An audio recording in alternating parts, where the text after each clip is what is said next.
అన్మోల్ సింగ్, అన్మోల్ సింగ్ జగ్గి, పునీత్ జగ్గి, పునీత్, ఈ ముగ్గురు గురించి ఇకపై మీరు కనీసం ఒక వారం రోజుల పాటు వార్తలు వింటారు. ఎవరయ్యా వీళ్ళు అంటే బ్లూ స్మార్ట్ అని ఒక ఈవీ రైడింగ్ షేరింగ్ కంపెనీ, అంటే ఓలా ఉబెర్ లాగానే.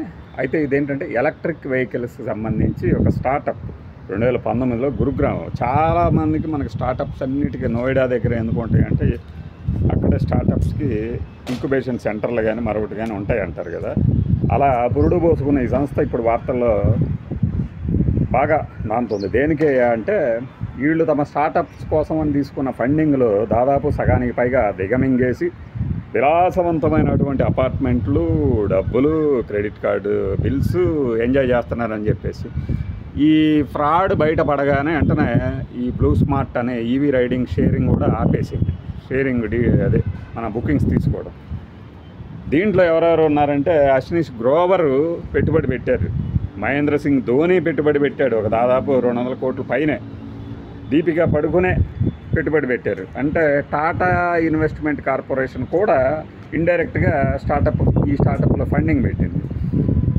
ఈ ఫండింగ్ పెట్టిన తర్వాత ఏమైందంటే వాళ్ళందరినీ చూపించి ఇది లిస్టింగ్ కూడా అయింది జెన్సాల్ ఇంజనీరింగ్ పేరుతో. ఇప్పుడు మన ఆంధ్రప్రదేశ్కి దీంతో సంబంధం ఏంది అనేది వస్తుంది, మనం ఎందుకు వీడియో చేస్తున్నామని. ఈ జెన్సాల్ ఇంజనీరింగ్ స్టార్టప్ లిస్ట్ అవ్వగానే ఆ రేటు అలా అలా అలా అలా అలా పెరుగుతూ పోయి 1524 రూపాయల దాకా వెళ్ళింది. దాదాపుగా 1524 రూపాయల దాకా వెళ్ళింది. వన్స్ లిస్ట్ అయిన తర్వాత ఏం చేశారంటే ప్రమోటర్లు దాదాపుగా తమకున్న వాటానన్నిటినీ అమ్మేశారు. ఎంత లాభమో చూడండి. ఇప్పుడు ఆ కంపెనీ 150 రూపాయల దగ్గర ఇంకా కిందకో పడిపోతూ ఉంది షేర్ వాల్యూ. ఎవరు డాష్ అయ్యారు మధ్యలో? ఇన్వెస్టర్లు డాష్ అయ్యారు.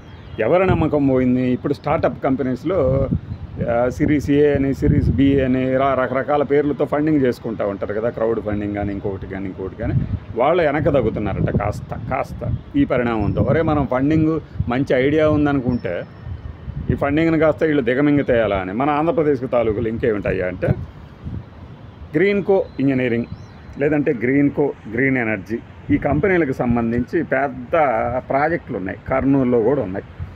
ఇది 800 మెగావాట్లు సోలార్ అనుకుంటా. గ్రీన్ ఎనర్జీకి సంబంధించి ప్రాజెక్టుల్లో జెన్సాల్ ఇంజనీరింగ్ గ్రీన్కోతో కలిసి పనిచేస్తుంది. అంటే ఇప్పుడు గ్రీన్కోకి అలాట్ చేసినటువంటి భూములు కానీ లేదంటే ఇంకొకటి కానీ ఈ సందర్భంగా చర్చనీయాంశం అది. అసలు సెబీ ఎప్పుడైతే ఈ జెన్సాల్ ఇంజనీరింగ్ మీద ఆరోపణలు వచ్చినాయి అప్పటి నుంచి కంటిన్యూస్గా డ్రిల్ చేస్తున్నప్పుడు ఒక అద్భుతమైన విషయాన్ని కనిపెట్టారు. ఏమిటయ్యా అంటే వీళ్ళు చెప్తున్నటువంటి గొప్ప ఎలక్ట్రిక్ వెహికల్స్ కొనడం కానీ తయారు చేయటం కానీ అక్కడికి వెళ్ళి ఫ్యాక్టరీ దగ్గర చూస్తే 3 మంది మనుషులు పని చేయటం లేదట. కరెంటు బిల్లు కూడా ₹1,00,000 వచ్చిందట గత సంవత్సర కాలంలో. ఒక పెద్ద ఇండస్ట్రీ రన్ అవుతుంది అంటే పవర్ బిల్ ఎంత రావాలి? చాలా ఎక్కువ రావాలి. దాంతో సెబీ వీళ్ళందరి మీద వరుసగా వెయిట్లు వేసుకుంటూ వచ్చింది, ప్రమోటర్ల మీద, అందరి మీద. ఇక మీరు కార్యకలాపాలు చేయడానికి వీల్లేదు అని. ఇప్పుడు ఇన్వెస్టర్లు లబోదిబోమంటున్నారు. అట్లానే జెన్సాల్ ఇంజనీరింగ్తో కలిసి వ్యాపారాలు చేస్తున్న ప్రతి కంపెనీ మీద కూడా ఆ ప్రభావం పడబోతుంది. మరి ఆంధ్రప్రదేశ్లో చేస్తున్నటువంటి ప్రాజెక్టులో జెన్సాల్ ఇంజనీరింగ్ తాలూకు పాత్ర ఎంత, దాని ప్రాముఖ్యత ఎంత, ఈ మోసం తాలూకు ఎఫెక్ట్ వీటి మీద ఏమైనా పడుతుందా? పెట్టుబడి లేకుండా 15 లక్షలు లేదంటే 20 లక్షలు పెట్టుబడి చూపించి 1000 కోట్లు లేపేస్తున్నటువంటి వ్యాపార సామ్రాజ్యాలు, వ్యాపార మోస చక్రవర్తులకి ఇది ఒక చిన్న ఉదాహరణ అన్నమాట. ఏది? జెన్సాల్ ఇంజనీరింగ్. ఈ స్టాక్ని చాలామంది ప్రమోట్ చేశారు, గుర్తుండే ఉంటుంది. చాలామంది ప్రమోట్ చేశారు. ఆ ప్రమోట్ చేసిన వాళ్ళందరూ ఇప్పుడు సమాధానం ఇచ్చుకోవాల్సిన పరిస్థితి. వాళ్ళు ఒకటే మాట అంటారు, ఇవన్నీ మనకు తెలియదు కదండి అంటారు. మరి ఎవరికి తెలుసండి? మ్యాన్ పవర్ తక్కువ ఉంటుంది సెబీ దగ్గర కానీ ఇంకెక్కడైనా సరే మ్యాన్ పవర్ తక్కువ ఉంటుంది. ఒక కంపెనీ పెడుతున్నారు అంటే వీళ్ళు వెళ్ళి చూసి నిజంగా ఉందా లేదా లెక్క పెట్టలేరు, ఎంతమంది ఉన్నారో లెక్క పెట్టలేరు. మరి ఎవరి సొమ్ముకి ఎవరి జవాబుదారీ? మన సొమ్ముకి మనమే జవాబుదారీ. లేనప్పుడు ఏమైతే ఇలాంటివే ఉంటాయి.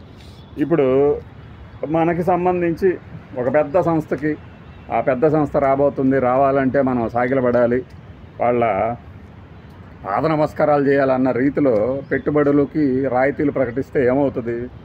రేపొద్దున ఇలాంటి మోసాలు కనుక బయటపడ్డాయి అనుకోండి, మనకు ఆ వచ్చిన 99 పైసలే మిగులుతాయి అన్నమాట. బాయ్.